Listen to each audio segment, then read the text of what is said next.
একজন পীর সাহেব তার মুরিদরে একটা গাধা দিয়েছিল। গাধাটাকে নিয়ে এসে গরিব মানুষ এই গাধা দিয়ে ব্যবসা করতো, এক বাজারের মাল আর এক বাজারে নিত, এইভাবে ব্যবসা করতে করতে একদিন হঠাৎ করে গাধাটা মরে গেল। বেচারা মহাচিন্তায় পড়ে গেল, আরে গাধা মরে গেল, আমি বাঁচবো কেমন, আমি রুজি করবো কি দিয়া, এইটা দিয়েই তো ব্যবসা করতাম, কি করা যায়।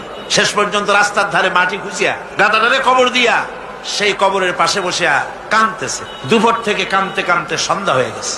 এখন ওই দিন ছিল হাটবার, যারা বাজারে যাচ্ছে, যাওয়ার সময় দেখে যে একটা কবরের পাশে বসে একটা মানুষ কাঁদবে। চিন্তা করলো এখানে তো কোনোদিন মাজার টাজার দেখি নাই, হয়তো স্বপ্নে কোনো অলিউল্লাহর মাজার আবিষ্কার হয়ে গেছে। বাজার করে যখন ফিরতেছে তখন ওই যে দেখে যে সে লোকটা তখনও বসে আছে। তখন কেউ দুইটা বাগুন, কেউ 4টা পান, কেউ 2টা সুয়ারি, কেউ একটা মাছ, কেউ 2টা টাকা, কেউ 200 চাউল, এইরকম দিয়েছে।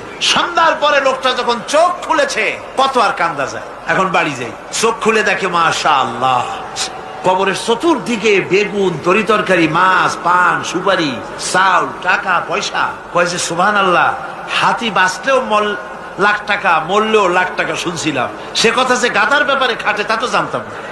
লোকটা তখন বুদ্ধি করে পরের দিন একটা শালু কাপড় কিনে, একটা লাল শালু কাপড় কবরের উপরে বিছাই দিল। এরপরে কয়েকখান ইট টিট জোগাড় করে ওর পাশে ধ্যানে বসলো।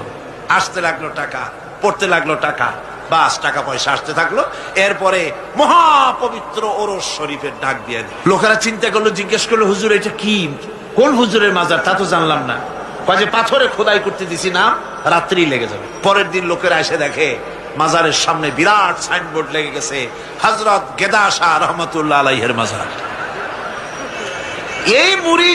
এই মুরিদের পীর যিনি, তার কাছে খবর গেল, হুজুর আপনার বাড়িতে যে কবর, এই মাজারে আর কি টাকা হয়, আর আপনার ওরসে আর কি লোক হয়, যাইয়ে দেখেন আপনার মুরিদের কেরামতি, মাজারে টাকার অভাব নাই, আর সে কি আলিশান মাজার, কত টাকা, কি বিরাট ওরস। পীর সাহেব চিন্তা করলো, আমার মুরিদি আবার কবর পাইলো কই।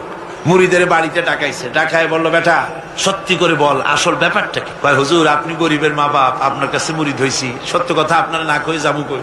আপনি যে গাধাটা দিছিলেন, ওই গাধাটা মরে যাওয়ার পর তারপরে কি করি, ওটারে কবর দিলাম, আর তার থেকে হইতে হইতে গাদা শাহ রহমতুল্লাহ আলাইহির মাজার বানাই দিলাম।